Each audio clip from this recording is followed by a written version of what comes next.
Hello and welcome to the Rona Rants. Today we're on podcast number 12, I think, and it's been quite a while since I've actually recorded anything. I'm super untrained now. But yeah, it's been a wild couple of weeks. I had to take a break because of work and some other things got in the way. And yeah, so a lot of stuff happened. Right now my eye is infected, so I'm running on one eye only, but it should be enough to record this podcast and keep you guys somewhat entertained. And it's going to be even easier to keep you guys entertained because today we have a special guest. Woo!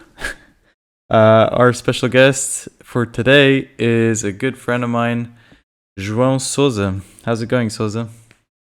Hey Max, thank you for having me here.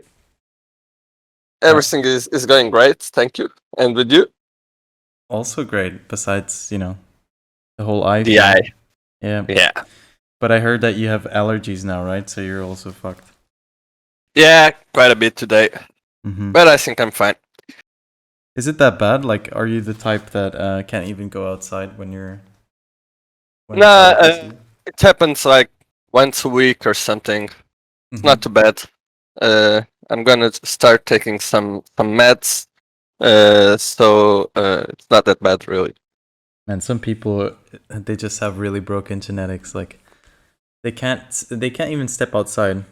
They'll just constantly be sneezing, or like their eyes puff up, or it's like they got stung by several bees at the same time. Yeah, my brother and my sister, they have it way worse than me. They have like in the springtime, they spend weeks that they can't even sleep properly because they spend the whole day like sneezing and stuff. Yeah, It's really bad. Fucking hell. Yeah. It's terrible, dude. I wanted to say that Sousa is part of a really close friend group of mine called DNA. There's not really much we can say about that, but just wanted to make it clear that...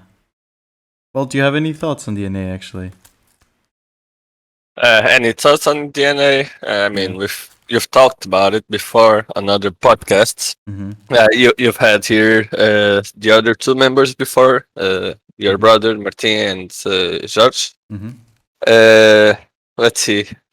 It's not easy to talk about DNA. Yeah. And like, what would you say about DNA? There's a bit of a mysterious vibe going on around that group, but yeah, I don't know. I don't want to reveal much.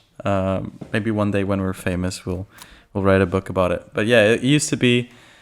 It was supposed to be. Well, of course we were always friends, but it was supposed to be like a motivational self-improvement thing, right? And now it's like kind of a mix between that and just fucking around. And flaming. And flaming. Just insulting each other all the time.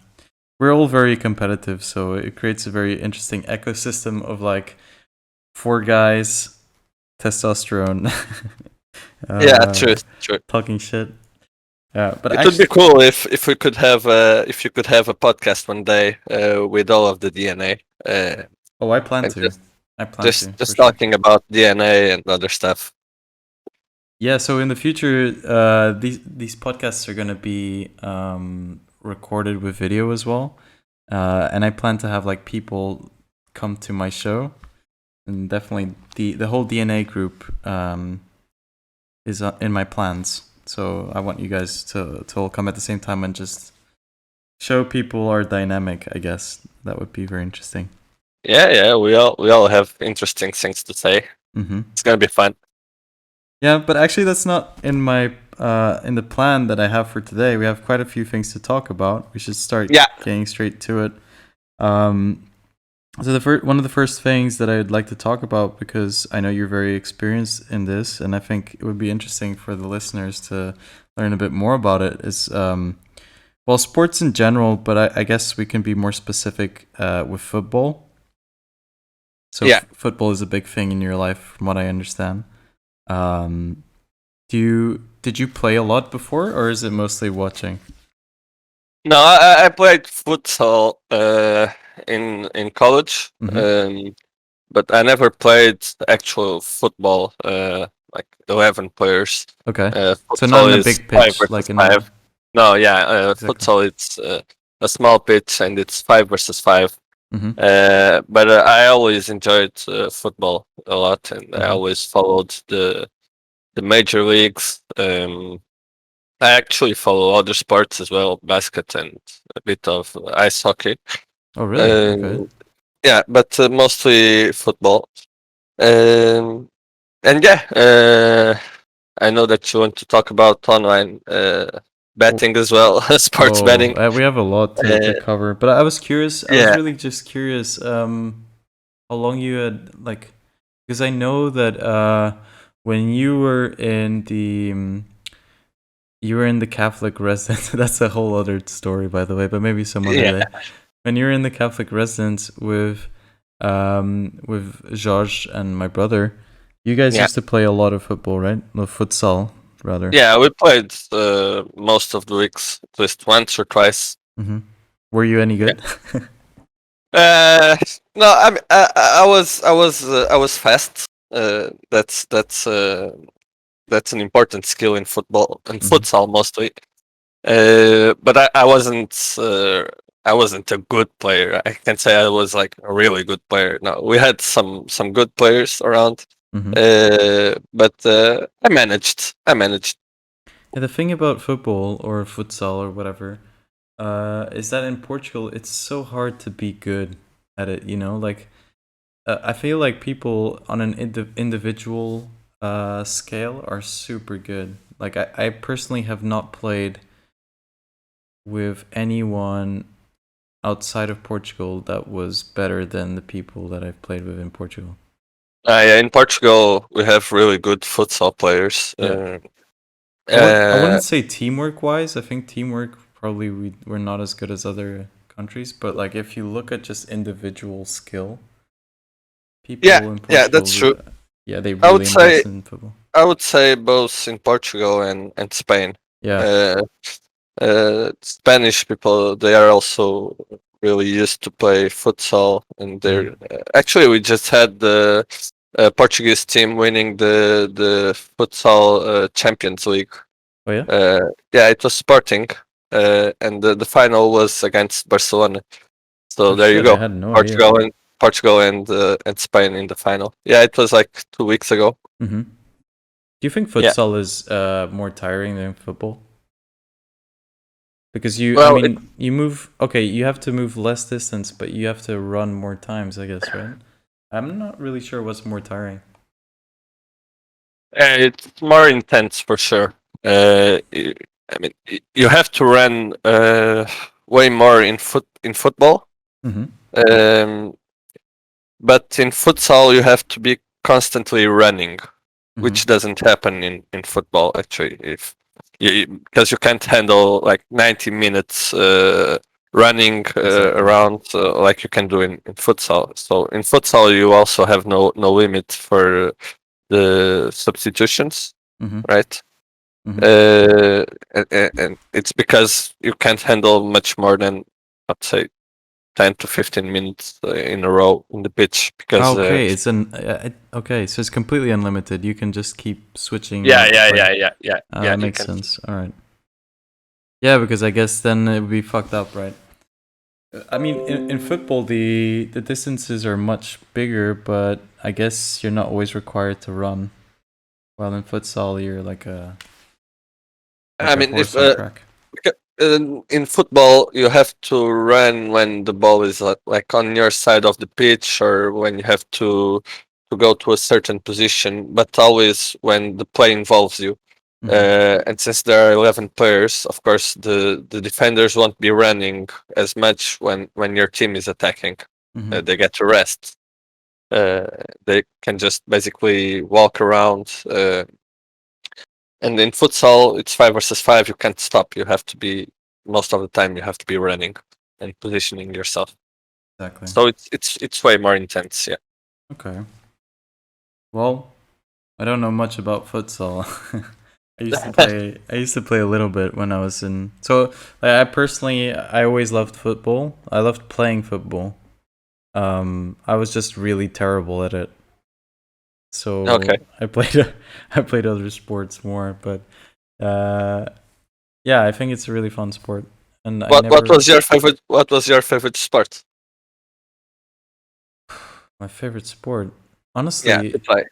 probably to play was football. I just never played it that much because several reasons. First was I was playing basketball before a bit more, and I was enjoying it, and I was physically better. I was better at basketball than I was at football. Um, and then the second thing was that like I was really intimidated by, like in school, I was really intimidated by other players, other people that played football because the level there was crazy, man. It felt like it felt really hard to reach the same level as other people. Yeah, fair enough. You know, was Yeah. was football your favorite, or did you have another sport? No, no, no. Football was my favorite. Yeah. I played a bit of basketball, but I didn't enjoy it much. Mm. I was more of a football player. Yeah. The thing I don't like about basketball is it's more like you're constantly scoring pretty much, and it's. I mean, you can of course work on your defense, but when you're playing a real game, you kind of have to expect that you probably won't be able to defend every move that the opponent makes, which is a bit annoying. Yeah, yeah, true. True. Yeah, but I had another question because now we've been talking about playing, but actually I wanted to get more into so watching football. Yeah. Which is a pretty common hobby, I would say. I think a lot of people watch football. Or a lot of people want to start watching, but they don't really know how to start or where to start or which teams are the best and so on. So I was curious, like, which teams do you support currently? Do you have a team for each league, or how does it work? Well, I have a favorite team from each league. Yeah. Yeah, for real? Yeah, yeah. It's not that I'm a huge supporter, nothing like that. But of course, everyone has their favorites. So Wait. in Which leagues do you Portugal, follow? I don't even know. okay. So I follow the Portuguese league. Basically, the major leagues from Europe: Portugal, Spain, France, England, Italy, and Germany. Okay. Germany, not so much. I watch a few matches, but not that much. And France also not that much. Those leagues they aren't as interesting as the others because you basically know the winner before the league even starts. Mm-hmm. I mean, we have an exception this year in France because PSG, Paris Saint Germain might lose it to Lille, Okay. but it's like in the last 10 years they must have won 8 or 9 times. Oh wow. Okay. Yeah, yeah. Jesus. You had Monaco winning a few years back, but it's usually Paris Saint Germain because their budget is way above the other teams. It's Mm-hmm. ridiculous. Um, and in Germany, you have, of course, Bayern Munich, uh, who also wins most of the leagues. So those leagues they aren't as interesting Mm-hmm. as the others. Which is the most interesting league to you? Premier Roughly. League for sure. Premier League? England. Yeah, yeah. Is it more balanced or? Yeah, even though in the last few years Manchester City has been winning most of them. It's the most balanced one, I think.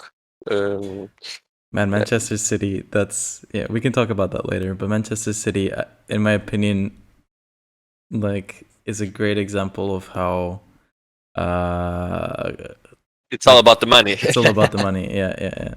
Yeah, The yeah. club Sure. scene in every sport is all about money. But yeah, we can talk about that later. So Yeah. So they were champions yesterday, I think, or the day before that one. I think it Mhm. was yesterday that they were champions Okay. for the Premier League this year. But it's really balanced because even when the big teams play against the small ones, it's you never know the outcome. Mhm. Um, the worst teams in England, they would just kick ass of most teams in Portugal. Even big ones. Seriously? Yeah, every team there. I mean, if you talk about budget, let's say if you go for a low tier team in Portugal, their budget, I mean, it's probably not over 2 million, 1 million, 2 million. And if you go for a low tier team in England, you don't even have to think about Premier League. If you think about the Championship, which is the second league there, um, the most of the teams they have probably over 10 times the budget of Wow. the low tier teams in Portugal. Okay, that makes a huge difference then. Yeah. So of course it's way more balanced, and also you have lots of teams that can fight for the title. Okay, so you have City, United, Tottenham, Chelsea, Liverpool. So you have you never know who's gonna win, really. Who do you support in England? Yeah, in Premier League.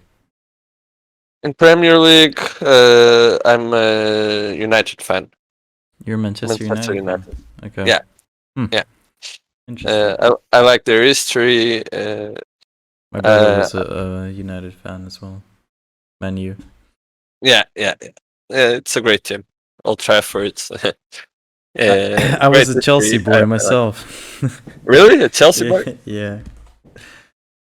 I like Chelsea. Why Chelsea?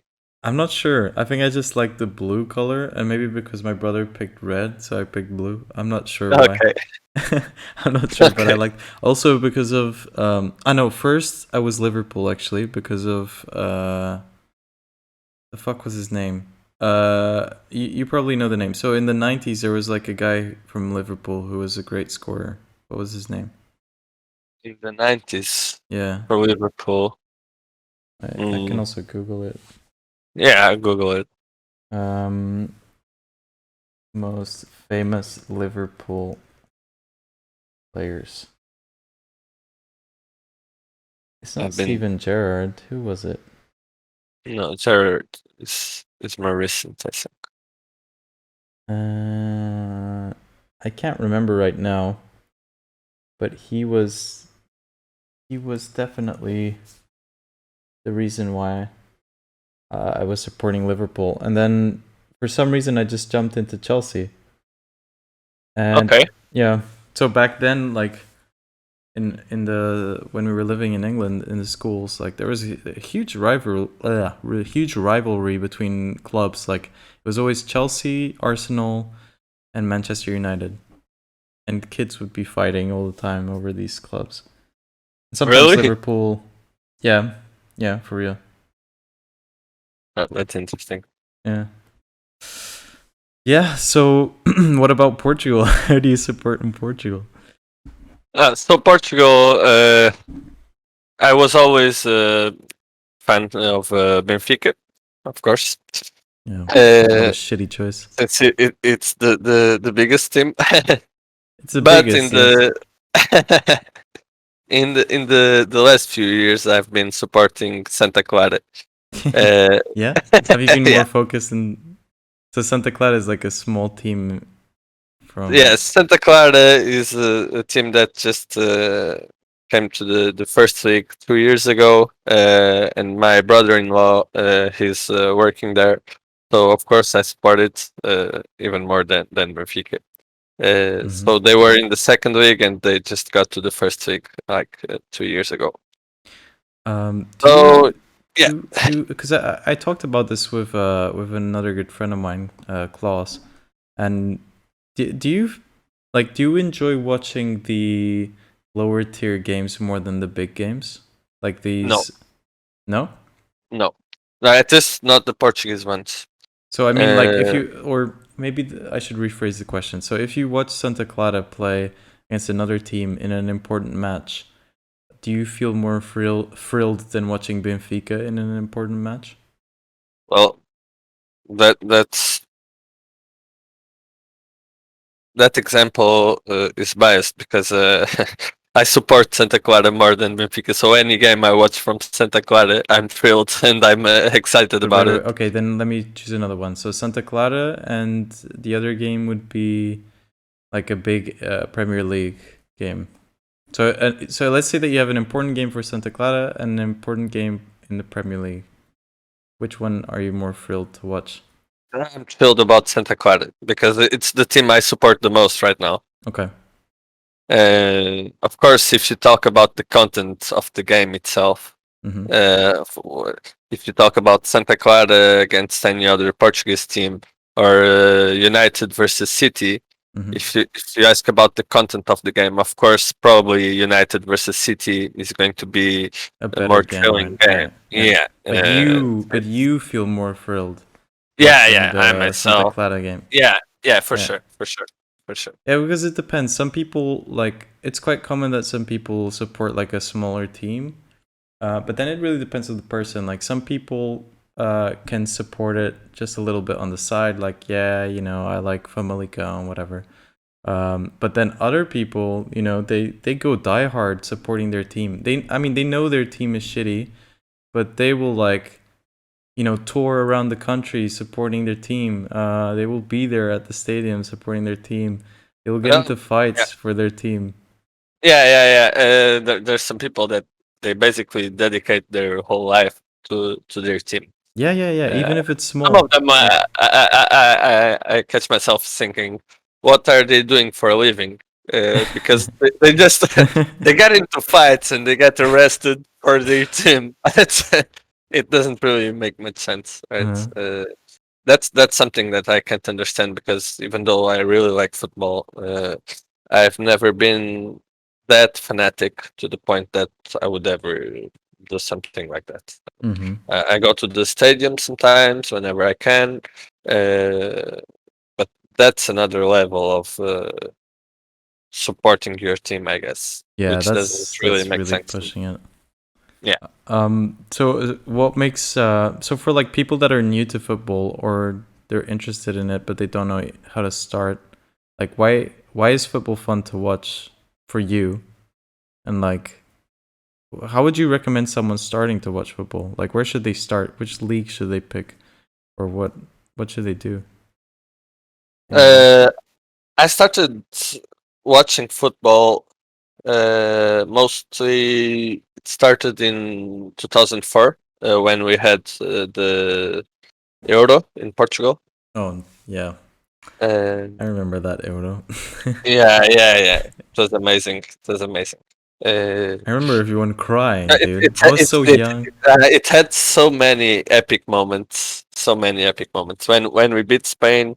When we played against England, and Rui Costa scores a magnificent goal. Mhm. And then on the penalties, I'm sure you remember this. Our Vitor goalkeeper was Bahia. Ricardo. Oh no, No, sorry. Ricardo. Yeah, Ricardo. He takes off his gloves on the decisive penalty. Yeah, I remember that. He defends the penalty without the gloves, and then he scores the next penalty and wins the match. Hmm. I remember that. That's so epic. I mean, I yeah. thought it was Vitor Bahia, but no, apparently not. No. It was Okay, Ricardo. cool. Uh, and then we lost the final against Greece. We sucked. Fucking Greece. Fucking Greece, man. Yeah, that was fucking balls. Yeah, I was But talking to a Greek friend of mine recently about that. Like, yeah, they just, I mean, that year, apparently, they actually, they, they won a lot of stuff in their sports, in their sports teams. But yeah, fucking Greece. They just had good yeah. defense, I guess. Or we fucked up, I'm not sure. They had a really good defensive scheme that they used. Hmm. That was I don't recall them having like great players by then. They just had a good sync in Yeah, their team. yeah, yeah, they played well. So yeah, that's when I started watching more football, and I guess it's an easy way to start because everyone likes to support their national team. Hmm. Uh, So you would uh, recommend first supporting the national team? yeah, for sure. Hmm. And then I'm not really sure how can recommend someone to watch football, because once you start watching it, you start paying attention to some details. Mm-hmm. Uh, and since my brother-in-law he works in the area, I get to comment with him now and then about some stuff, and he he showed me when watching football some things that you can pay attention to that are really interesting. Besides just where the ball is going or if the shot was good or not. I mean, the strategy itself, it's really interesting. Mm-hmm. Uh, it's I don't want to get too much detail because it's might get boring.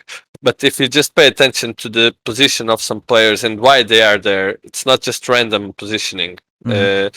There are many things happening on the field that you don't even know why they are happening unless you're actually paying attention to details. I think that's very advanced, actually. I really have no idea. I wouldn't know, but yeah, there's definitely Yeah. much So more than.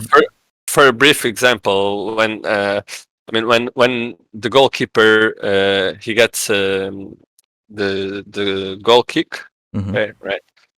So then your team has lots of options. Like he can kick the ball hard, or he can just pass to a defender or anything. And if you pay attention, then the opposite teams, what they often do is they go pressure the other defense so that he doesn't get the ball. Mm-hmm. So that because they know that this is studied, of course, before the game. They know that the other defensive player is worse at building the game, so they pressure the other player so that the goalkeeper is obliged to pass the ball to the other defender. Uh, there's lots of little tricks there that Mm-hmm. are really interesting, and they keep like the whole game. They are doing the same thing. It's interesting to watch. Okay. Yeah, I would have to It's just learn a bit more. a small example, yeah, of lots of things that are happening in the field. Mm-hmm. It's kind of like when you, if you're not used to watching movies, you just check out the plot and you check out how hot the actresses are and whatever. And then the more movies you watch, the more you start paying attention to like how the directing is done, how the shots are, whatever, the music. Exactly. Yeah. Yeah. That's a good comparison. Yeah. Yeah, I wanted to say that I was never into watching football until the South African World Cup. And then I got really into watching football when it comes to national teams. So I think like for people that are into the idea of watching football but they can't really get into it, I would say as well like watch the national teams play. I think that's super fun. It's like you it's great because I mean you have your own national team, of course, and you're gonna feel really emotional watching their games, and it's a great way to socialize with other people. Like if you go to certain bars, you will meet random international people that you can talk to, and you can support other teams and so on, and it's just interesting in general. It's not Yeah, money yeah. based That's true. too, so it's great.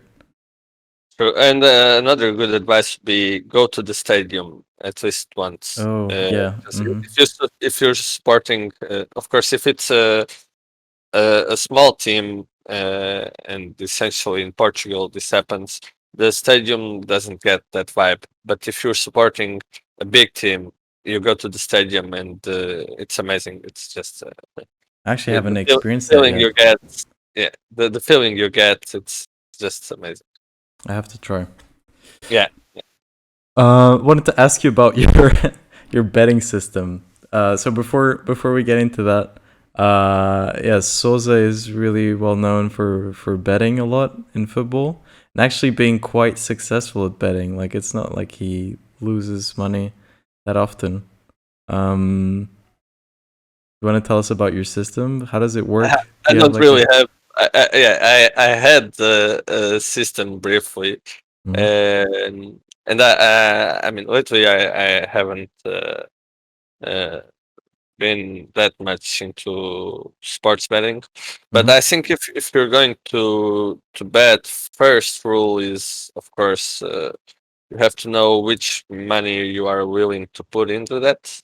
Mm-hmm. how much money, uh, so that you don't get lost into betting. It's really dangerous. So what do you mean? Like Uh, you just decide beforehand, I'm only gonna bet this amount of money, or yeah. You have to know that you can only put the money that you are willing to lose.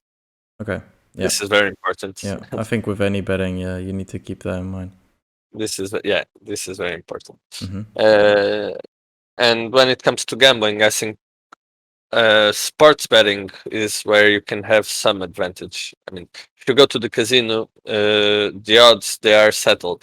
Mm-hmm. You have a 48% chance of winning in roulette if you bet on a color, right? Because there's red, black, and then there's zero. Mm. Um, so there's not much you can do to change that, or you can't do anything actually. Mm-hmm. The odds are what they are. Same goes for blackjack or any on any other games in the casino. Mm-hmm. Now for sports betting, you have some control of what you want to do there, and that's where you can get some advantage. Because how do you define an odd in sports? I mean, who defines that Benfica is more likely to win, to lose, or to draw the match? Good question. Right? Mm-hmm. Who defines that? Is it a machine, or is it someone that decides that? How much they are going to pay you for your bet? Do you have any idea? Like, is there an algorithm based on certain factors? I'm guessing. I've researched that before, and I haven't really come to a conclusion. But I do believe it's a mix between a machine and some human interaction as mm, well. okay. I don't think it can't be just the machine, but it can't be just people sorting out the odds either. Mm. So I think it should be a mix of both. So how do Uh, you go about like picking a team? Do you study a bit before? Is it intuition? You check like yeah, some statistics? it's a bit of intuition, of course. Mm-hmm. But there's some things that you can study, not study. You can try to check some matches before the game. Like I would say the 5 matches before the game they are relevant. Mm-hmm. If the team has any injuries, if the team has any upcoming matches that are important, so there's lots of factors that can have huge impact on the match, Mm-hmm. and that's why I don't think that can be only a human or a machine sorting out the odds for the match, because there are many variables there that can have impact on the match. Right. Okay. So when it comes to deciding what to bet on, first off, there are plenty of bets. You can't just bet on win, draw, or loss. You can, but most of the times there's more advantage on other types of bets. Like, does the team win for 2 goals or more? Oh, like the more Uh, specific ones, right? yeah. More specific bets. Mm-hmm. Uh, but I would still What do you not usually bet recommend. on? Do you go for like team wins or like do you go this team with I don't know how many goals?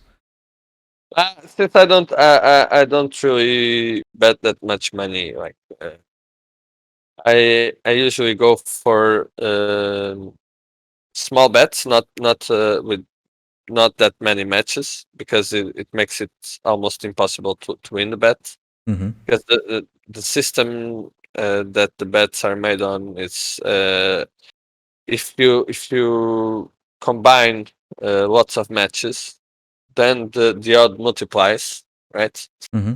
Um, but if you fail one of them, then you lose everything. Yep. If you bet like on 10 matches and you miss one of them, then it's all gone. Yep. Um, so I usually go for 2 or 3 matches, and I do some research on what odds are, on my opinion, they are not correct. Like they are paying way too much for some events. Mm-hmm. So the odds aren't well made. Okay. So you try to Um, exploit that if you can. yeah, exactly. I mean, makes sense. Exactly. Last thing I wanted to bring up, like related to football, is I mean, now it's been a while. We actually planned this podcast some weeks ago, but I think it's still relevant to talk about the Super League. Yeah. Uh, that bullshit. so first, let's explain what the Super League is, right? For people who don't know, do you want to Yeah. explain it? Yeah, so briefly, the Super League was a competition that some major teams came up with, and that should replace the Champions League. So they're gonna be So like a competitor, right? I guess. yeah, I Mm. mean, if this actually went forward, I don't see how the Champions League could continue. So Mm. I would say it's It one was or supposed to another. completely destroy the Champions League and Yeah, just yeah. make their Who's own gonna watch Champions League without those champion clubs, teams. right? Yeah, yeah. Okay. I So mean, what do you they think could about do it? it. What are your thoughts on the Super League? Nah, it's complete bullshit. I'm glad that it went down so fast. Mhm. Uh, when they announced it, I think I told you on our group that it's really unlikely that this will go forward. Mhm. And of course, a few days later, everyone left because But this is it doesn't make any sense at all. I mean, it was crazy because like a lot of big teams were wanting this, supporting this big idea. big money for them. Yeah. Uh, So Real Madrid was one of them. so Real Madrid was the founder, Yeah, or exactly. at least its president was the founder, Florentino Perez. Yeah. And a Uh, lot of them were English teams as well, like yeah, big English you had teams. I think 5 English teams, Mhm. 6, not sure anymore. Yeah. And then the major Spanish teams. Italy also had like Juventus, Inter. I think Inter Milan was also in. But that didn't make any sense at all. I mean, they were just creating a league where they would always participate. Uh, there was no qualifiers for the founders, and then they would pick 5 teams from the rest of Europe to join in, Mhm. and they would basically get all TV rights, These all are the rights over the league. They would make a bunch of money, but it wasn't. It didn't make any sense. These are the 12 founding clubs: Arsenal, Chelsea, Tottenham Hotspur, Athletic Madrid, Real Madrid, Manchester City, Manchester United, Inter Milan, and AC Milan. Big teams. Okay, yeah. Fucking There are hell. big teams. But I'm glad actually that everyone protested and that they just had to quit it like the day after they announced it Mm-hmm. because it was ridiculous. Didn't make any sense. Yeah. I mean, there's only so much that you can do for money. Oh, Juventus as well. Sorry, Juventus and Barcelona were also in on it.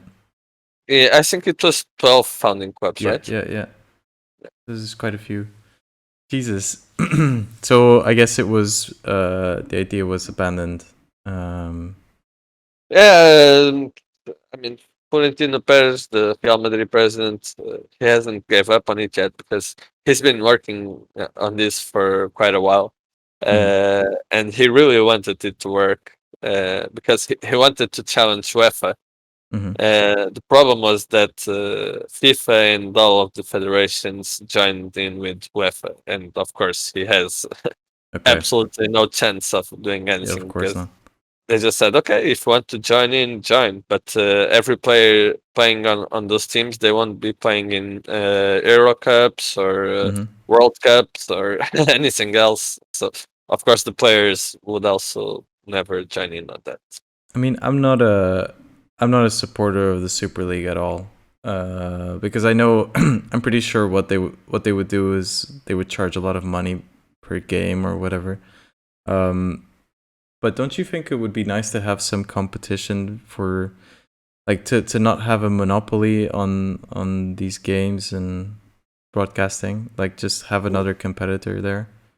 What do you mean? So not for Compare? Super. I don't mean in Super League's case exactly, but maybe like if there was imagine there's like another organization that wants to compete with UEFA, and they just make their own. They make a new league, and then they start inviting teams. Would that be so bad to have a Uh, competitor? yes, yes, it Would would, it? because then yeah, what would happen then? You would have two competitions with half the clubs on each one, and and Right, because they. Yeah, I guess they would have to pick one or uh, the other. They couldn't yeah, participate in both. no, they couldn't play in both for sure because of the calendar. I mean, Mm, even with champions alone, it's sometimes it gets overwhelming for some teams. mm-hmm, If you had two extra competitions, it would be impossible, mm-hmm, and it would be, I guess, at some point boring to watch too many matches. mm-hmm. So I think it's fine like this. I don't think there's a need to change at all. I wonder. Yeah, I mean, I don't watch football regularly, so I don't even know if there's any problems with there being a monopoly on this stuff. I actually wonder. Now I'm thinking about other sports, and I guess they always only have one organization, or well, I'm not sure Uh, actually. I think in cricket they have two different organizations. oh, I'm not sure about that. Yeah, I have no idea, but I honestly. think for most sports it's only one organization Yeah, I per think region. so. And it makes sense that you don't get more than one, I think. Yeah. I I think guess it it's just fine depends on like how that. bad the organization is, right? Like if there's a monopoly and that organization sucks and they charge so much money and stuff, then I guess Yeah, a competitor would yeah, be nice. that's true. And of course, UEFA charges a lot on TV rights, and other Mm-hmm. stuff. But still, I think it's fine like this. I don't think there's a need to change. I mean, next year they are going to change the format of the competition Okay. to adapt to some demandings that the major clubs did. Mm-hmm. Uh, but they were still not happy about it. Mm-hmm. And Okay. that's why they tried this Super League stunt, but it went really bad. So we ended up actually talking a lot about football. Yeah, yeah, Let's yeah. let's move on to the next category, which is it's actually not that long. I think I don't have a lot planned for this category, but I think it would be interesting to talk about it because we both played a lot of these types of games, or we played them for a long time, and it's MMORPGs. So what is it? Massive multiplayer online role playing games. Yeah. Um, so I personally played World of Warcraft and RuneScape, and Yeah. World of Warcraft has the stigma that it has. I think a lot of people when they hear that name they like cringe and they think, "Oh shit, this is like the the epitome of being a video game nerd," you know? Yeah. For Pretty sure. much. Did you play any more? Did you play any other? I know you played World of Warcraft and RuneScape, but did you play any other MMOs?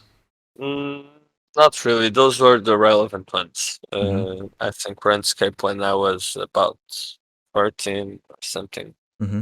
and World of Warcraft a bit later, but for longer than RuneScape. Yeah. Yeah. What are your Uh, thoughts on World of Warcraft? Like, is it worth trying to ignore the stigma in society and give the game a shot, or not worth your time? What do you think? I wouldn't recommend it. You wouldn't recommend it. Okay. Yeah, I wouldn't. I So wouldn't. tell me what you think about the game or like the genre. The game is amazing. It's spectacular, but that's why I wouldn't recommend it. It's really easy to lose yourself in that game. Okay. Uh, Especially if you're young and if you have lots of free time. The more you get into it, the harder it is to get out.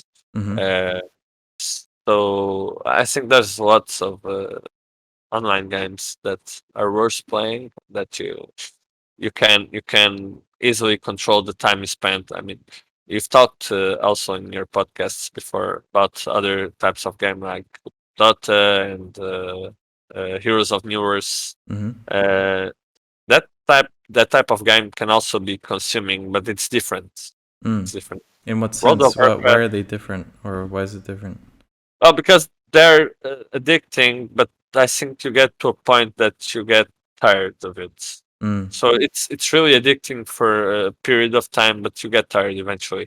Yeah. Uh, and World of Warcraft, it's not like that.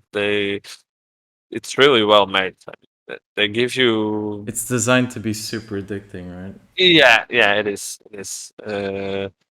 So but you can live like a second life there. Mm-hmm. Lots of people live their first life there, actually.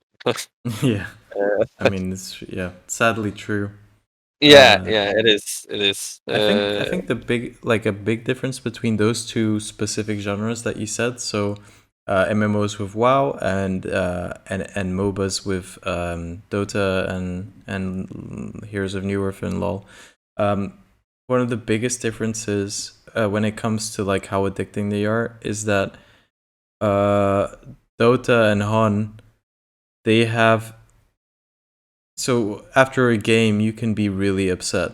So after you play one game, which is like 40 minutes, 30 to 40 minutes, if yeah, you lose and it goes really bad, you can get really upset. And I think with World of Warcraft, this could happen maybe in a raid or like a PvP thing if you're getting into that a lot. But in general, I don't think you would be as upset playing WoW, yeah. I agree. I agree. right? In law, you don't get those rage quit moments. Yeah, you don't get Uh, rage quit moments, and in WoW you're constantly building on your character, so there's always work and there's always reward.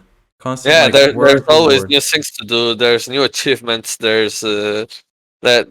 That's why I'm saying it's really well made to Mm, keep you there. mm. Uh, if you go deep in the rabbit hole, yeah, it's gonna get you. How much how much time did you spend on World of Warcraft? Do you have any Uh, idea? Lots of time. I mean, it was mostly on high school. Yeah. On high school, I spent lots of. I never actually lost track of my own life, right? Mm-hmm. So I had my friends. I would go out with them. Yeah, I that's wouldn't good. be That's just good. stuck at home. Mm-hmm. Uh, but all the free time I had at home, I would be playing World of Warcraft. But this just shows you, right? Because you're not the only one. I think it's very possible that you can have like an active social life and still use all of the other remaining time that you have in game in like gaming. Yeah, When like WoW or sorry, MMO gaming. you Uh, can. It's not the at least in my opinion, it's not the best way to use your time. Like to be always playing. I don't think it's wrong either. mhm. I mean, some people like to develop other kind of skills or use their time for other kind of stuff, which is fine. Mhm. If you want to spend it enjoying video games, I think it's also fine. Yeah. For as long as you don't actually lose track of your to dos, of your social life, or Yeah. when you start losing, when you start saying to your friends, "Oh, I'm not going out today. I'm not in the mood because I want to stay playing video games." That's when Yeah. Then you should that's probably that's reconsider your choices. yeah, yeah, that's a big red flag. I mean, for me, well, you already know I stopped playing games, but like I think in general, if you're playing a game and you pick this game and you're enjoying playing the game, then I think it's fine. But I feel like with these MMOs, and especially I think both of the MMOs and MOBAs and some other genres, there comes a point where you're not even enjoying it that much anymore. You're super addicted and you're not even like enjoying it that much. Um, Uh, Yeah, I agree. That happened to me with the Heroes of Newer's. yeah, it happened to me with Dota and it happened to me with World of Warcraft. Both of them. Yeah, yeah. Um, Not so much with World of Warcraft, at least for me, okay. but with Heroes of Newer's for sure. Because also so toxic. It's Yeah, so that's toxic. I super mean, toxic. I don't remember ever getting so mad at anything as I got with that game. Oh, for Uh, sure. For sure. I've uh, never seen such a toxic community in anything I've ever done. yeah, there were times at some games that I swear, man, if I could jump into the other people's screen and beat them to death, Yeah. You I, actually I contemplate wouldn't hold murder. myself. You actually contemplate. Yeah. Yeah. I'm sure that at some points I would jump to the other side of the screen and just. That's true. That's true. I Yeah, think yeah, that's yeah, the only game. I think that game really brings out your violent tendencies. That's the yeah, only yeah, type of game that I ever wanted to seriously hurt someone. In. yeah. It brings out the worst in you for Yeah. sure. So what about RuneScape? Because we mentioned that. I know both you and I were into like. So RuneScape is kind of interesting because if you play the gameplay is shit. Like the the whole mechanics of the game, they're not even. It's not even fun to play. But it used to be really popular around the time when I guess both you and I were in school. Yeah, And the interesting thing about RuneScape is that before, like in the past, the rules were very loose. Like the rules on stuff were very loose. So it was very common that like people would trick each other or scam each other, and like just fuck other people up. yeah. And I know that both you and I would like scamming people. do you do you do you have any stories to tell, or do you remember anything that's worth sharing? Well, yeah, RuneScape was overall a really good game for me to play. It was the first game that I played online, Mhm. and I think it was where I learned the most English, at least till I was 14 or 15. Mhm. Because back then you didn't have the choice to translate it to Portuguese. Right now, I think it's really bad that now you can translate basically everything. You can choose the language Yeah. and just go with Portuguese, Yeah. and that would force you to have contact with the English language, and it Mhm. was really important. Um, but about scams, yeah. So I had a scam partner actually. Uh, Typical, it, right? it was a really good friend of mine from my hometown. And yes, sometimes we were just going around and scamming people. I mean, Mhm. it's not okay to scam people, right? But you have to consider that it was mostly kids, and that more, Yeah, if it's kids, it's okay. more no, you're not listening. Uh, More than the agony that we brought from being scammed, we were teaching them a lesson. I Yeah. mean, we were also kids, but The- it was a very important lesson. Don't trust people online. Don't trust anyone.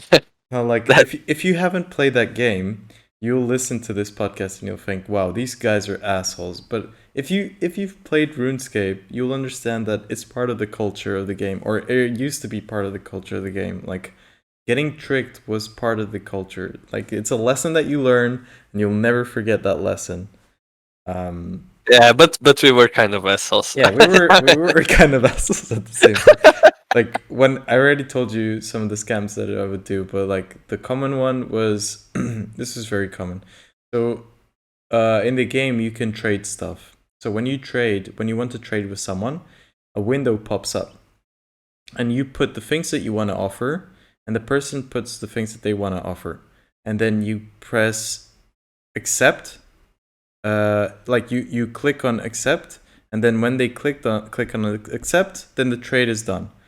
So a very common trick would be that. Also, when you put a certain amount above 1,000, you get the letter K representing 1,000, or you get M represent 1,000,000, right? So if you have 1,000, or if you have 999 coins, it will show 999. If you have 1,000, it will show 1K. If you have 1,000,000, it will show 1M. Okay, that's important. So So when trades would come up, if I wanted to trade stuff with someone, it was very common that, like, imagine they have some piece of armor that I want that is worth 1 million. Then I would trade. I'd say, yeah, I'll buy 1 million. I'll buy it for 1 million, and they put the armor. Then I put 1 million in gold coins, and then quickly, I just wait a little bit, and then I quickly change 1 million to 1k, and then the person presses accept, and then I just press immediately accept, and they don't see the shift in the coins, and so basically I buy something for like one thousandth of what they wanted to sell. Yeah, that was a very common scam. That was very common. Yeah. Later it got harder to do because they added a second confirmation screen. Yeah. But it was really common. There were many scams, man. There was also the other one I told you was the wine scam. Oh yeah, the one with the priests, right? Yeah. So in RuneScape, they have a place called the Wilderness, which is like a PvP. It's a player versus player area. If you die, you drop everything you own.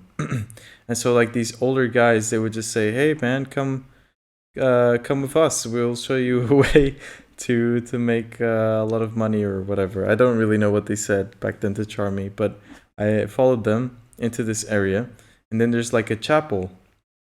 And in this chapel, there are many monks or priests or whatever. And there's like a chalice full of wine at the center. And they just say, "Yeah, okay, can you take this wine? Then we need to go somewhere else." And as soon as you click on the wine, all the priests go berserk and they start hitting you and they kill you. They beat you to death. So then they just take your items and leave.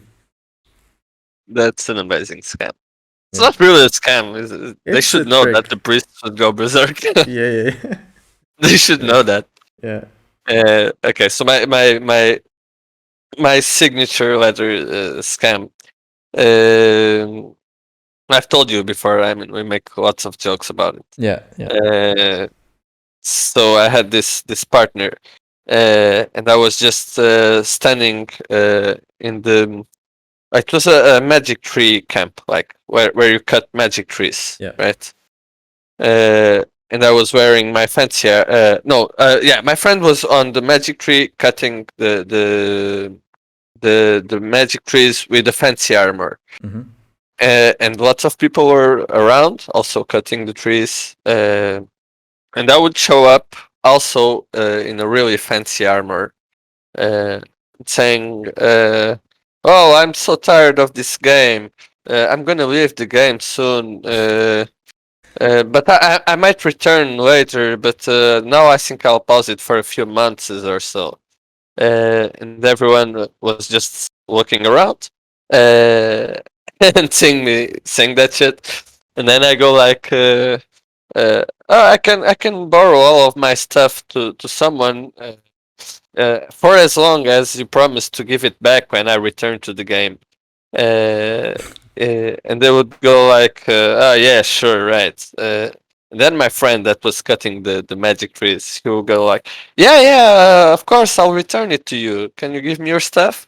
And I was like, "Well, sure, but how can I trust you?" How can I trust you? And he would say, "Well, if I give you all of my armor, I'll trade you. I'll give you my armor, and then you'll give me my armor back and your stuff. Then you can trust me. I mean, I give you my stuff. And I go, oh yeah, okay, cool." And everyone around was like, "Oh, don't, dude! You're gonna be scammed. He's gonna scam you." And he would just give me all of his armor. I would wear it so that they would see that he actually gave it to me. And everyone around would go like, "Oh, you got scammed." And then I was like, "Oh, okay, I see that I can trust you. Here, you can have all my stuff now." And I just give him all my armor, and he wears it, so they see that I actually gave him my armor. They're like, "Oh my god, so lucky! Oh wow!" And then my friend would go like, "Ah, yeah, well, I think I'm not sure if I'm gonna play for a long time either, and I don't want to fail with my words. So have your stuff back. I don't really want it. Hmm. So he would just give it to me, and then for the final step. Of course. Who wants to? Oh well, you don't want it. Anyone else wants my armor? And then they would just go berserk. Me, yeah, give me your stuff. But And I how was like, can I oh well, trust you? yeah, how can I trust you? And everyone would just start spamming trade with me, giving me all of their belongings. Like I got really rare stuff and expensive stuff with that. Holy shit. That I would wear it, and they were like, "Oh, can I have it back now?" Yeah. That's such a I was like, standard "Sure, con yeah, artist sure, move, man. yeah." Jesus. And then we would share our gains. Yeah, it was a really asshole move. It's not That's something that funny I'm though. proud of. You should But be proud of it. we were kids, though. You should be proud of it. Yeah, Yeah. at least we were. I mean, I wasn't 18, so I think it's I, fine. I played RuneScape in between my 12 and 14 years. Yeah. So yeah, Yeah, that I was think fun. I think Yeah, it it was was not nice, but it was fun. some good times. Yeah, yeah, But basically, I think we both agree that MMOs are really fun. You can do a lot of fun stuff with them. You can put a lot of time in, but maybe we wouldn't recommend them to people that are interested. no, Yeah, I probably look I into wouldn't, other. and surely not World of Warcraft. Yeah. I think you should look for maybe single player RPGs or some other type of games. Yeah, because to enjoy World of Warcraft, you actually have to put in a lot of your time. Hmm. I mean, a lot of your time, Yeah. or else you won't enjoy it. You can't do everything that's enjoyable in the game if you don't put in a lot of time. Yeah. So I would Exactly. say for And video game, RuneScape is the same. It also had a long you could invest a yeah, lot of time into the game. yeah, yeah, I would say so. But it was different back then because World of Warcraft, if you want to raid and if you want to do actual enjoyable raids, you have Mhm. to gear up for it, or else you won't be accepted in the raids. Right. And to gear up, it takes a lot of time. In RuneScape, you didn't have that kind of stuff. You didn't really have raids, Hmm. as long as I remember. Yeah. Uh, I think now you do. yeah, It's changed quite a lot now. yeah. Yeah. Back then, you just had like this whole lot of skills that you could level up until 99. You just do your stuff, but no raids. No, you had PvP, but not that much really. It was in the wild. Uh, it was different. I think it's a different type of game. Yeah. But yeah, it also consumed a lot of time. Yeah. So now a big topic that I wanted to talk about, the last one. Yeah. Or yeah, the last one. Which I actually wanted to talk about it in a solo podcast, but then I realized that it doesn't make sense, or it would be much better to talk about it with someone from the same country. Yeah. And it's about Portugal. I wanted to talk about Portuguese culture because I think a lot of people don't know much about it, or they don't know what to expect when coming to Portugal. And I basically wanted to discuss with you like the good things about our culture, the weird things, the bad things. What do people not really know and maybe they should know, etc. So Yeah.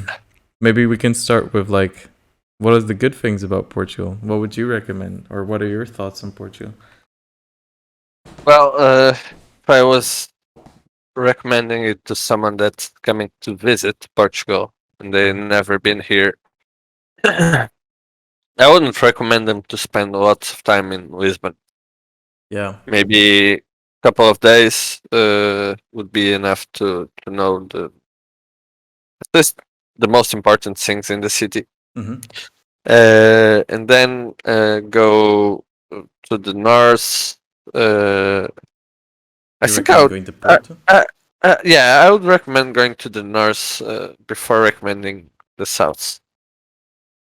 I Mm-hmm. mean, of course, we are very well known for the beaches in Algarve, and even in the coast. Mm-hmm. But I would recommend the north first. I So mean, the they land, would come the to landscape. Lisbon. They would spend some days in Lisbon, and then you would recommend going to I Porto, would right? recommend 2 days in Lisbon and then going to the north. I, Mm-hmm. I wouldn't say, yeah. Porto has some nice things to visit as well, Do but you mean like a bit? Do you mean like even more north? there's not much more. But yeah, if you go to Jerez, for example, Mm-hmm. that's one of the most northern points that we have. Yeah. It's an amazing landscape, and most of landscapes in the north they are amazing. If you go to Douro, there's lots of boat travel experiences in Douro, Mm-hmm. and wine tasting. They have amazing wines there. Oh yeah. So I think I would recommend going to the north, and of course it depends on how much time you're spending in Mm-hmm. Portugal. Uh, but north for sure, and Algarve if possible. But that's a different kind of vacation. Yeah, If you want, that's a I bit mean, different. if you Yeah. just want to chill on the beaches, of course you have to go to Algarve. Yeah, I would say there's two ways to visit Portugal, right? There's the beach relaxation way, which is probably the most common. In Yeah, that case, I would recommend Algarve as well, which is in the south, close to the Mediterranean Sea, I guess. That's probably the best. Or Alentejo, somewhere in the coast. Um, but then you have visiting Portugal to get to know the culture better, and then I wouldn't recommend Algarve.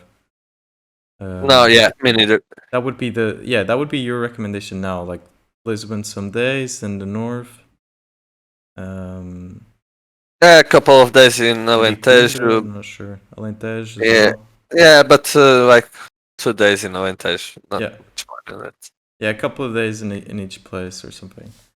Yeah, Um, that's the thing with Portugal. We have a huge range uh, uh, cultures and types of places to see. mhm. I wanted to. So I think it's easier as a foreigner, a Portuguese foreigner elsewhere, to kind of like look back on his own country and kind of see like what are the good things compared to other countries. But I think you can kind of agree with what I will say. Like I would say the best points about Portugal or really good things about Portugal are, of course, the weather. Yeah, our sunny weather is amazing, and like it's such a privilege that I think Portuguese people don't even realize. Like Portugal, Spain, Italy, Greece, probably a few other Mediterranean countries. Like the weather is fucking lit. It's super warm. Uh, and very stable as well. It's stable weather. Yeah, I love our food. Some people say our food is basic, but I think our food is great. who says our food is basic? Some people that have visited have told me that it's What? basic, but I don't. I Okay, don't agree with that I at don't all. think it's basic at all. And like, okay, I'll say I think our desserts are great. Like some of the best desserts I've ever had were Portuguese ones and pastries as well. Um, the meat dishes are great, especially fish and seafood is amazing. Uh, I think I mean, maybe it's not super elaborate, but I think like our dishes are really good. I think it's really good comparing to other countries. Hmm. Our traditional dishes, and that's from all over Portugal, Yeah, from Algarve, Alentejo, Lisbon to the north. yeah, Everywhere you have traditional dishes from there that are pretty much amazing and that you don't really get to eat anywhere in the rest of Europe. I exactly. mean, you're in Germany. I doubt that you can get most of our traditional dishes there. No, you can't. You can't. I've already looked for it. Yeah. Um, Um, Also, so I don't it's agree with the basic stuff. I think it can be elaborate as well, but it's really good gastronomy here. I think you Uh, need to live in Portugal before you can comment on that, because it takes a while to kind of experiment and to try all the regional things. Like even I don't know all the regional dishes, and there's a lot yeah, of really good food out there. yeah. I agree, Yeah, definitely. I think you definitely need to live and try new dishes all the time. But yeah, Uh, I I'm think. not gonna bash other countries on food, but I mean, But I've been to quite a few places, and if you ask me, I'm not sure about any other country that I've had better food than you can get in Portugal. I would say Uh, Italy is really good in yeah, I food. was thinking Italy. Yeah. I was considering Italy, Mhm. but when I was there, my food experience wasn't the best, so I can't Okay. really evaluate that. Okay. I But would yeah, say. if I had to bet, I would say that yeah, maybe Italy has the best chances to beat us in food. In my opinion, in Europe, so just looking at Europe, right? I would say Italy is probably a bit better than us. Um, and Poland is also really good. But Poland has a problem that their food is very heavy. All of their, or most of their food is really heavy. Um, but these two countries, I would say, are probably the biggest contenders, because when I think of Spain, I mean they're first of all, a lot of their dishes are similar to ours, and I'm not a big fan of their big dishes, like paella and Yeah, I mean, what was the other one? But yeah, I'm not a big fan of those. I don't know why. Like tortilla and paella. To me, yeah, they're like nothing yeah, special. yeah. It's I mean, I like paella if it's well made. It's Hmm. good, but I mean, I've been to Spain lots of times, and I really don't like their food either. Of course, they have good stuff. Yeah, Yeah, of yeah, course, yeah. but mostly I wouldn't compare their gastronomy with Portuguese. Hmm. Like when you Uh, go to a country that has very weak cuisine, you can see that by looking at the restaurants that they have. So, um, like in Germany, in the south, they have a lot of German restaurants. So there, that the food is actually pretty good. Like German food in the south, I would say is good. But in general, like um, in many cities in Germany in the north, they don't have that many German restaurants. It's mostly like Vietnamese, Thai, Chinese, and other imports. And it's the same in Sweden. Like they have a lot of imported food, and I've heard it's the same in England and so on. But if you look at Portugal, like okay, we also do have these ethnic restaurants, but I would say the strong majority of restaurants are Portuguese. yeah. I mean, lately you have you've had a big increase of ethnic restaurants, like Japanese restaurants. There's lots of Japanese restaurants right now with sushi Mm-hmm. and lots of other stuff. Mm-hmm. But I would agree that most of them are still based on Portuguese food. Yeah, exactly. I mean, if you go to Spain, what they have, like, everyone goes to Spain. I want the tapas, the tapas. Yeah. Uh, I mean, I had tapas in Spain. I mean, it's bullshit compared to Portuguese tapas. It's- Are we just gonna bash Spain? We were supposed to talk Yeah. about Portugal. We're I just bashing didn't, Spain. I didn't want to bash Spain. Yeah. I No, I'm mean, not gonna bash Spain. no, I mean, in Spain's as I said before, defense, they have good food. they They have have, good food. They have a lot of Michelin stars. I think they're one of the yeah, countries in yeah, Europe with the most Michelin stars. But like, I don't even if they I think they have great restaurants, but I don't think their cuisine is that special. I think it's almost the same as Portuguese, but a bit worse. I would say it's yeah, almost the same but a bit worse than our yeah, cuisine. yeah. I agree with that. Yeah. I think our food is in general better Yeah. than Spain. Yeah, fuck Spain. No, I'm kidding. Uh, okay, yeah. So of course weather, good food. I would say the people are quite open to foreigners. I think we're quite welcoming as a people. Yeah, Like I think we put the yeah, extra effort to make people feel welcome. I agree, and I think that at least most people that I talked to, foreign people that came to visit Portugal, Mm-hmm. they also agreed. I always had that feedback that the people here are very welcoming, warming people. Mm-hmm. Um, yeah, so I would say that's a plus as well. Mm-hmm. Um, I mean, if you compare it to other countries, I'm not gonna mention any in particular because we already bashed Spain. Let's say France this time. uh, no, France. I've been to France, but it was a long time ago, so Mm. I couldn't really comment on that. But for example, Sweden, I know that you have quite a few Swedish friends, so I'm not gonna bash Sweden. But for as many good things as they do have, I don't think the people are as welcoming Mm-hmm. as in Portugal. Yeah. I didn't get that feeling at least. I really do believe that Portuguese people in particular have a very welcoming vibe. I think Greek as well. I haven't been to Greece yet, but my Greek friends tend to be like that, like putting the extra effort to make someone feel comfortable. And I think we do that with foreigners a lot in Portugal. Like just the fact that you can kind of see that through the fact that like a lot of Portuguese people speak English a lot, and that's really emphasized in our education to learn English uh, and just in general, even among Portuguese people, I feel like if you have a problem, people have your back. Yeah, I don't yeah. know. I don't know if in Lisbon that happens, but I would say in the rest of Portugal, like it happens. Like they will help you. You will get help.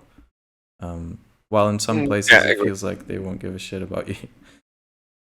Yeah, something that actually amazed me was the feedback that we got from I think it was George when he went to Japan, Mm-hmm. uh, and he needed directions, and some random dude just gives him a map and goes around with him, showing him what he needed to see and everything, Mm-hmm. just out of pure kindness. It really gets a good vibe on the country, a good. Yeah. It, when you feel welcomed somewhere, I Mm-hmm. think you see things differently there. Oh, for sure. Yeah. Yeah. What about the bad stuff? What bad stuff in Portugal? What bad stuff? It's the best country in the world. Well, for visiting, can't really see that we have that much bad stuff here. Bad stuff. Oh, I Uh, can see one. There's almost no vegetarian food. There's like no. I mean, maybe now it's different. I don't know. I yeah, haven't been to you Lisbon in have a a while. few restaurants. Yeah, but in Vegetarian, you have a general, lot. there's like almost no vegetarian or vegan. Vegan, yeah, Yeah, vegan. I think you have just a couple of them. yeah. Yeah, I wouldn't identify that as a bad thing because I'm not vegan, so I wouldn't remember saying that. But I guess you're right. Hmm. Maybe we should have some more variety. But I mean, it's a bit specific though. Hmm. It's a bad thing only if you're a vegan, Yeah. right? But then Uh, it's also like I think Portugal's really weird in some ways because we're like a very traditional but yet open-minded country at the same time. It's super strange. So in some things like we're very open-minded and forward, and in other things we're very traditional. And there's not a big rule for this. Like one example is the bullfighting, which is crazy because so many people are against bullfighting. Like I think most young people that I've talked to are super against bullfighting, and yet it still yeah, happens. yeah, it's kind of weird that it does. I haven't figured out the reason why. So I mean, they have some explanations. People that defend bullfighting, Mm. but it just sounds like a bit of bullshit. Yeah, I mean it's just keeping their career, I guess, but it is bullshit. Like, Yeah, I mean, um, one of the main arguments is if we stop bullfighting, then the bull species will be extinct because we are the one creating them, and if we don't create them because we don't get money from bullfighting, then they will cease to exist. I okay, mean, but is okay, it morally correct to breed the species just to slaughter them on the yeah, field? Yeah, and also creating them Probably. to torture them. I mean, might as well Yeah, just keep them dead. I don't know. Like, yeah. It sounds kind of a bullshit explanation. yeah, Uh, literal bullshit. yeah. Um, Uh, but so, I think these things are perpetuated because our population is very aged. Like, we have very few young people actually in Portugal. You can see that when you walk around um, the streets and stuff. Like, I don't know if Sweden is that much better, but I did feel like there were a lot more young people in Sweden than in Portugal. Um, like in Portugal, it feels like when you walk around, you mostly see old people, and well, yeah. yeah, I guess I agree partially. mm, In my hometown, definitely for sure. mm, And in most villages, you get much more old people than young people. mm. In Lisbon, uh, In Lisbon, it's okay. In Lisbon, it's yeah, alright. in Lisbon it's different. I Yeah, think you see mostly young people.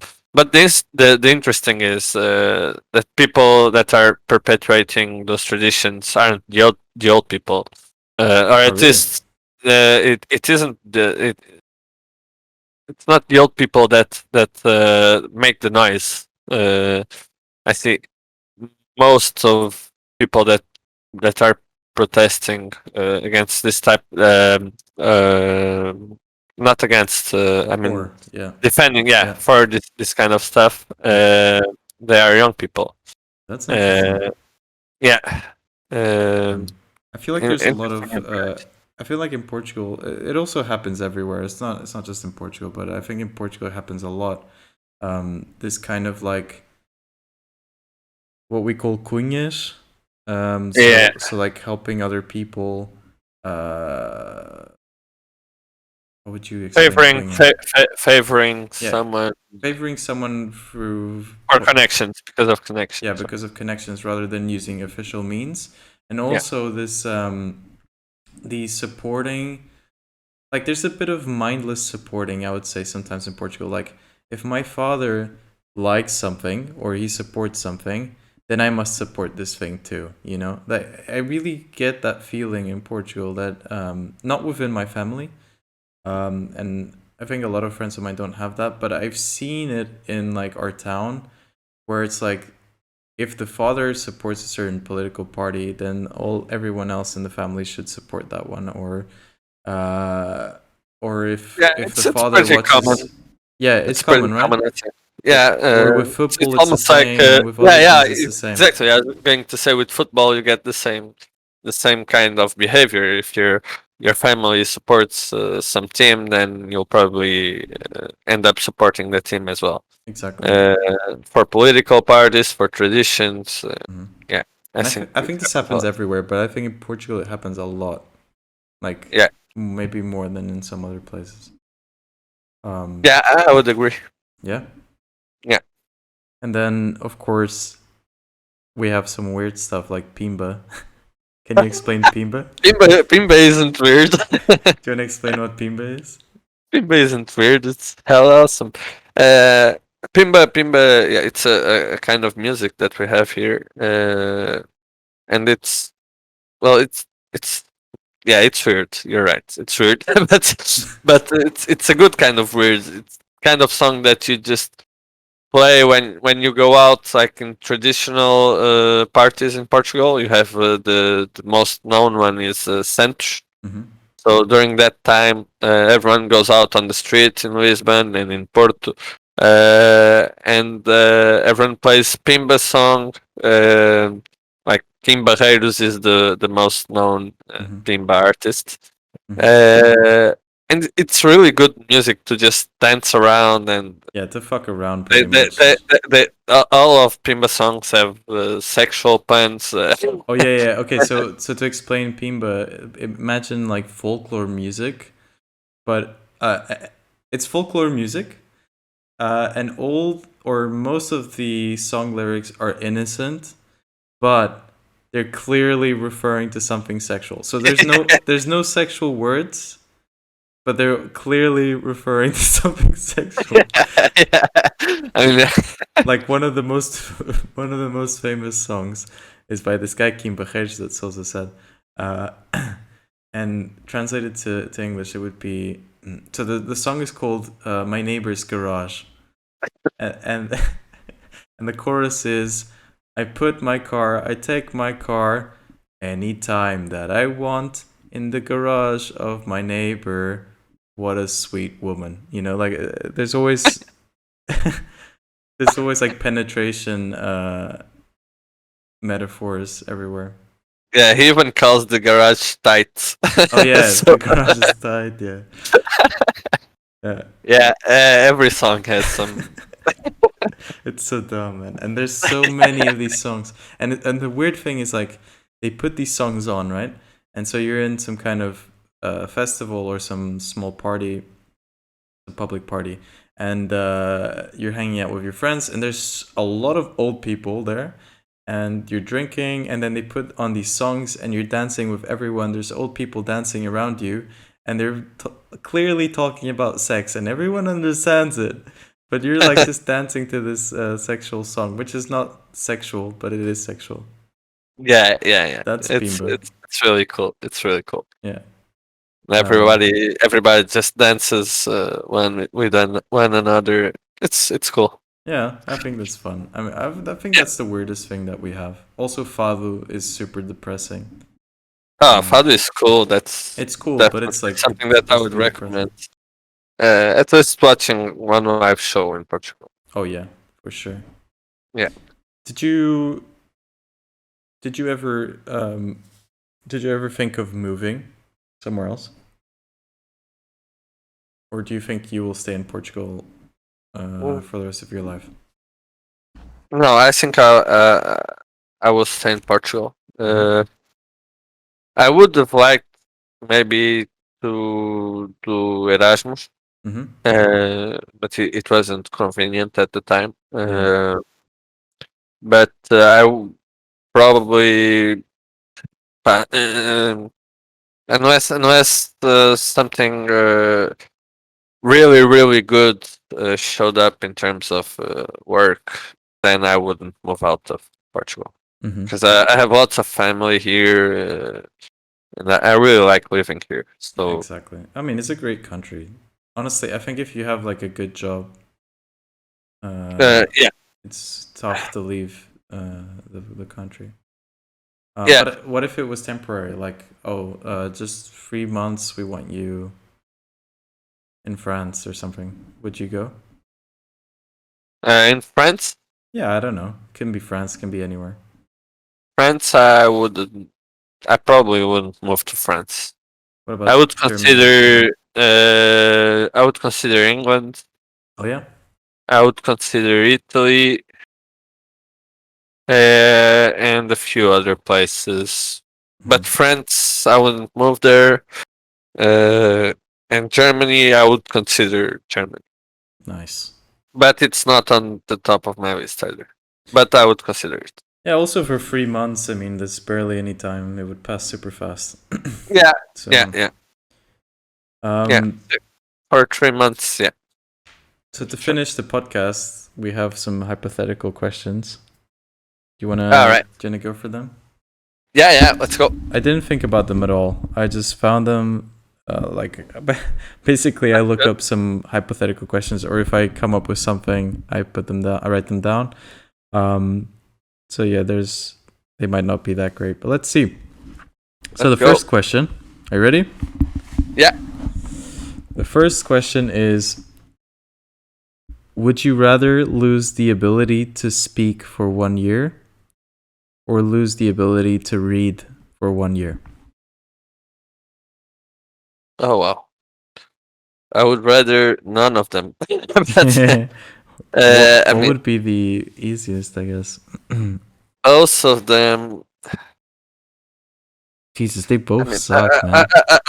I would lose my job with both of them. Probably. Let's assume that somehow you would get like you would get out of work, like they would pay for your work or something.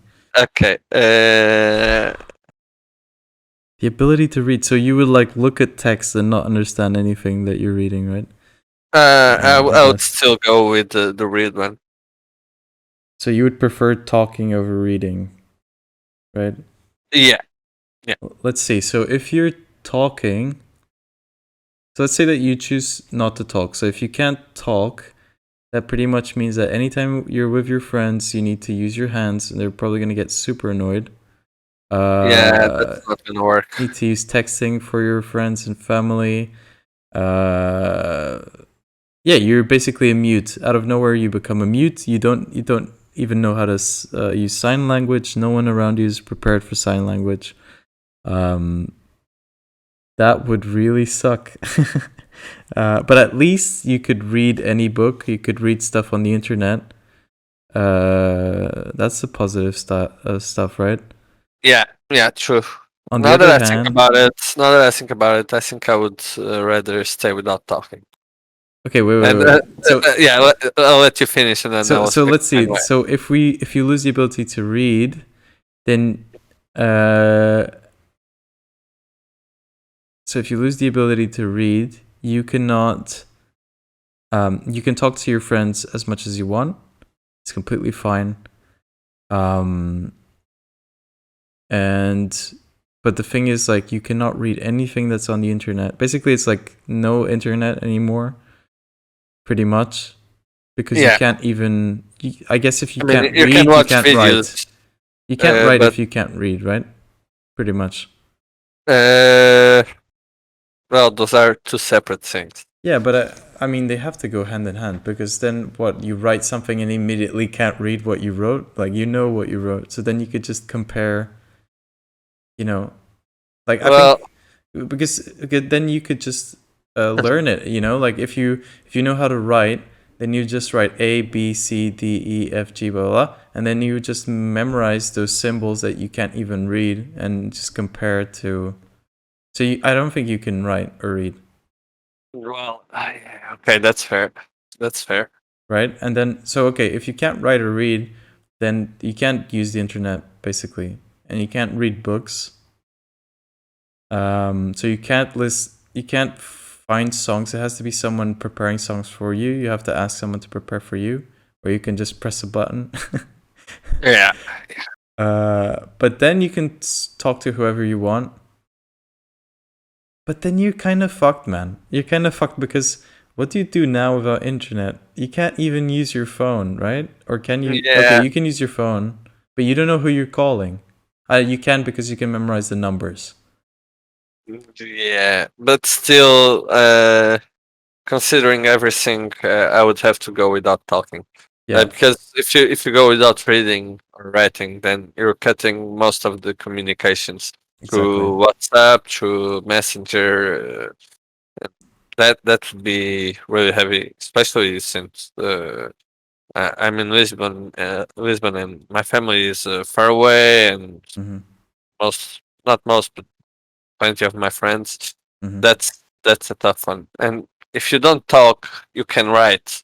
Yeah, So it would be really, really annoying, of course. But yeah, I would have to go without talking. same. I agree. It would be too horrible for me. I would feel like, you think in the beginning that not talking would be terrible, but actually it's much better than, like, you would feel super isolated if you can't communicate with people long distance. Yeah, Um, yeah, I agree. Okay, second one. Would you rather win $500 million in the lottery, but be forced to eat 10 cockroaches for breakfast every day, or just keep living life as it is? I'll take the money. So you would take 500 million, Yeah, but, yeah. Of eat course I 10 would. cockroaches. I would eat 20 cockroaches for breakfast. Can you imagine every day you prepare Yeah, I like can. 10 Yeah, cockroaches? I can cook them, right? I guess so, yeah. Yeah, I actually thought about it. it's I disgusting, but come on. I thought about this one before. Yeah, I would do the same, because then you could just deep fry the cockroaches, and it's Yeah, okay. yeah, it's really disgusting, but I mean, it's $500 million. It's $500 million, man. You can't just pass on that. Yeah, And the thing, yeah, maybe you would start liking them at some point. You don't even know. Like, you might yeah. even enjoy them. I don't think you would enjoy them, but You don't think so? maybe you would. I'm not sure if people eat cockroaches on other places, I like think in it's Asia. Southeast Asia they do. Yeah. Maybe I mean 2 years ago I had a few crickets that someone brought me Nice. from Asia, How was it? uh, and they were good. They were lasagna flavored crickets. Lasagna flavored Yeah, crickets. yeah. And so it wasn't that bad. So I ate them. I guess cockroaches would be tough because they're bigger and they're way more gross. Juicier. I think the But problem is the yeah, juice inside, man. That must be uh, disgusting. yeah, but if you Fuck. deep fry them, okay. I Just would put I lots. would dry them. I would dry them somehow, and then deep fry them. I think could Okay. be fucking good. What if you had to eat them alive? Ah, fuck. Would you take it?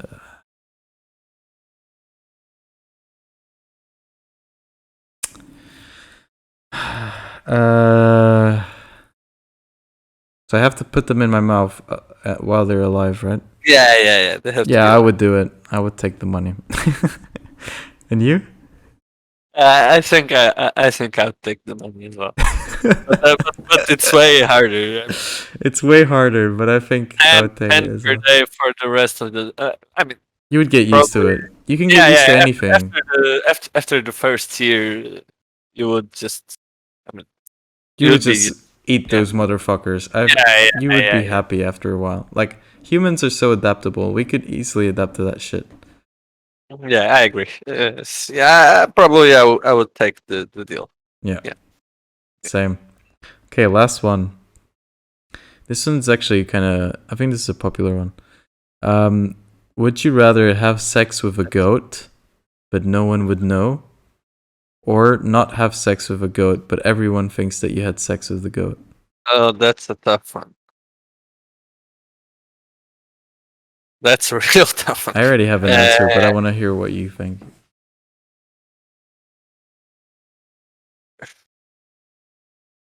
So the first option, yeah, you would have to fuck a goat, like literally fuck a goat. Probably you would need some Viagra or something. On the second option, everyone in the world knows for sure that you fucked a goat, right? Yeah. So what matters to you? What matters to you more? What people think, or like you going through the experience? Do you want to be the goat guy for the rest of your life? Goat boy. Hey, goat fucker. Yeah. But would people remember for that long though? Like that's also a thing. Like they will know. They would. Well, I mean, you would lose. You'd probably lose all of your romantic interests. Yeah, I mean, you're the guy that fucked a goat. How are you going to get a girl or? Yeah, but maybe I don't know. Maybe it wouldn't be so bad. I don't know. Yeah, they probably would be really bad. It probably would be pretty bad. Yeah, but also fucking a goat would be a bit traumatizing. Like it would for sure. There's no winning here. There's definitely no winning. There's no winning. I think I personally would pick. Wait, let me think a little bit more. Initially, I had picked not have sex with a goat, so that everyone thinks. So just have sex with a goat, right? Yeah. Nobody knows. But now, like actually going through that would be terrible. Because everyone's thinking that you fucked a goat. I mean, we're talking about your parents as well. Yeah. I think to some extent, it's nice to think that you shouldn't care about what other people think of you. But I think in some ways, you need to kind of care a little bit because it will fuck your life up. Yeah, it would fuck your life. If everyone thinks that you had sex with a goat, man, your family relations will get weird. Your relationships with your friends will get weird. Your future romantic relationships will suffer as well. Yeah, I think the rational decision here is to take the goat. How would you? How would you do the goat? Would you give it some wine first? What kind of question is that? Oh, it's in the question. Yeah. Okay. I think we kind of agree on all of them actually. Yeah. The last one is really hard, but Yeah. I think, seems but imagine going through it though. I think okay, you would have to take some Viagra, and then yeah, man. I don't know. Just close your eyes and I don't even. Oh man, it would be and so hope that is. uncomfortable. Yeah. It'd be so uncomfortable. I don't know if I could do it. I don't know if I could physically do it. But I would try. Imagine the screams. Oh man, did you watch Black Mirror, the first episode? I haven't watched like Okay, at all. you should maybe try it someday. Like the first episode. Why are you relating Black Mirror to goat fucking? Okay, so Black Mirror in general has nothing to do with the first episode, but the first episode is like really shocking, and it's like, the pilot. So the idea, from what I remember, is the Prime Minister of England, or I think it's the Prime Minister. So someone is kidnapped somewhere, or like some important person is kidnapped, and the guys ask as a ransom, instead of money, they want to see a video of the Prime Minister fucking a pig. I think it was the Queen, I'm not sure, but someone important got kidnapped or threatened, and so they demand that the Prime Minister fucks a pig. Okay. And so basically the whole episode is about this. Like in the beginning they think it's ridiculous and so on, but then as we approach the deadline, it starts becoming a bigger and bigger thing. And yeah, I don't want to spoil the episode, but it just reminded me of that. Okay, that Yeah. sounds interesting. Yeah. And then I don't know, if you've never watched Black Mirror, I would recommend just watching some random episodes because they're really good. They're about dilemmas mostly, like technological dilemmas. And the Really? episodes are not connected with each other. They're all independent. Oh, okay. Yeah. I would watch it if I was you. I'll make sure to watch it. Yeah. Yeah.